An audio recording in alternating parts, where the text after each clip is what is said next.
kelayotgan paytida, shahvatingiz so'kib kelayotgan paytda qanaqa holatda bo'lasiz? O'zimni bilmay qolaman, ovozim chiqib ketadi deyapti, o'ta tezlab ketaman, ansirab qolaman, o'zimni bilmay qolaman dedi. Ayoli sizdan ko'ra battar bo'lib qoladi dedi.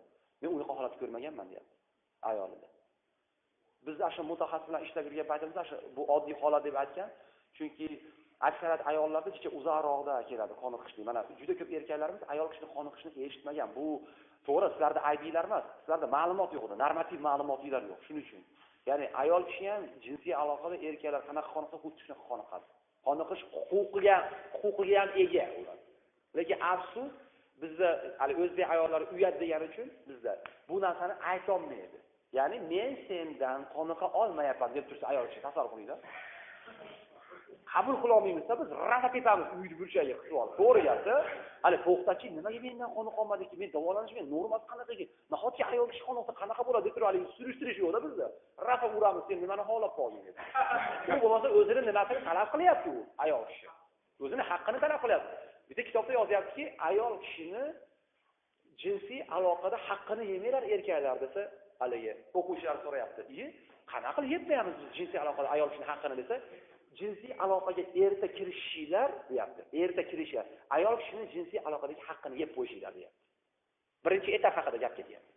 O'shuncha aytyaptiki, iloji boricha agarda kimda shunaqa holat bo'layotgan bo'lsa, uyat emas, bu tabiiy holat, chunki normani bilmaysizlar. O'shuning uchun kimda kim unaqa holat bo'lgan bo'lsa, biz mana har jinsiy aloqada qanaqa erkaklar qoniqamiz. Ayollar xuddi shunaqa qoniqish kerak. Xuddi shunaqa qoniqish kerak ayol kishilar. Ayol kishi qoniqmayaptimi? Ayol kishida o'sha gormonalniy balansirovka izdan chiqadi. Ayol kishida.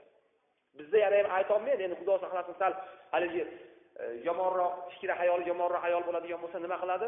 Rasa friksiya bo'layotgan paytda o'sha sezyapti ayol kishi. Qanday rohat borligini. Shahvat tushib ketib qolyapti.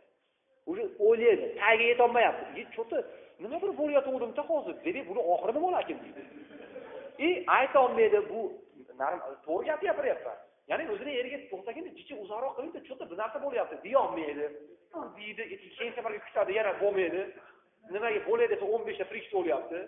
Uniki bir 110 taga 90 taga keladi ayolniki, misol ayta olmaydi. Agar yomonroq haligi nimaroq bo'ladigan bo'lsa, nafsi buzug'roq ayol bo'ladigan bo'lsa, bitta sog'lom erkakga yotib qo'ysa, haligi kelib qolsa tamom. Ketdi shu bilan. Yuraveradi keyin, nima bo'ldi, qanaqa bo'ldi, qayerda yursiz, nima kech keldingiz. Xudo saqlasin, birinchi navbatda. O'shuning uchun hurmatli erkaklar, bu juda ham jiddiy masala. Hozir mana ayollar ginekologik kasalliklardan yuribdi, ularni hech kim emas ulardagi. Agar bizni muammolarimizni hal qilib olsak, erkaklar, ayollar ham tuzalishi o'z-o'zidan bo'ladi. Agar bu munosabatni erkak bilan ayol kishi jinsiy aloqada qoniqishni normada bilib olsa, lekin yana aytayaptiki, shu mutaxassis aytish bo'yicha, seksopatolog aytish bo'yicha, lekin bitta narsa deyapti, ayol kishi bilan erkak kishini hali qoniqishni bir-birini topib olishgacha yillar o'tib ketib qolar ekan o'zi. Hali hijolat bo'lmaylar.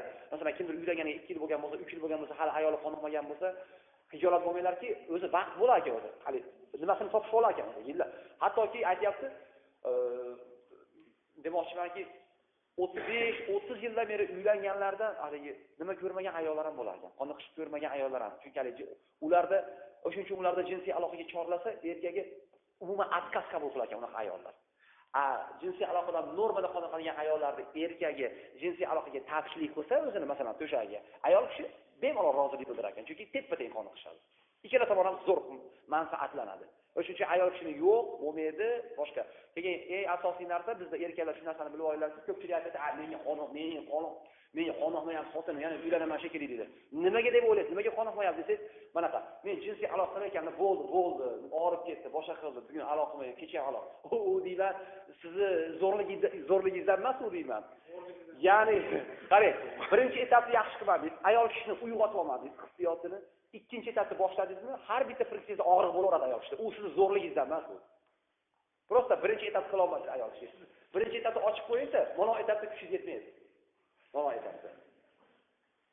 O'shuning uchun demoqchimanki, yana alohida temam bor. Ayol kishini qoniqishi nima, qanaqa holat bo'lishi kerak, diniy tomonlama kerak bo'lsa, hamma tomonlama haligi chegaradan chiqmagan holatda o'zining normativlar bor. Erkak ayol jinsiy aloqada qanday qo'shilishlik kerak? Eng asosiy mavzu. Buni xudo xolasa boshqa kerak bo'lsa individual tushuntirib beraman. E'tiborlar uchun katta rahmat. Agar biror narsa olgan bo'lsanglar, endi xudo uchun nima desam bo'ladi? Rozi bo'laman.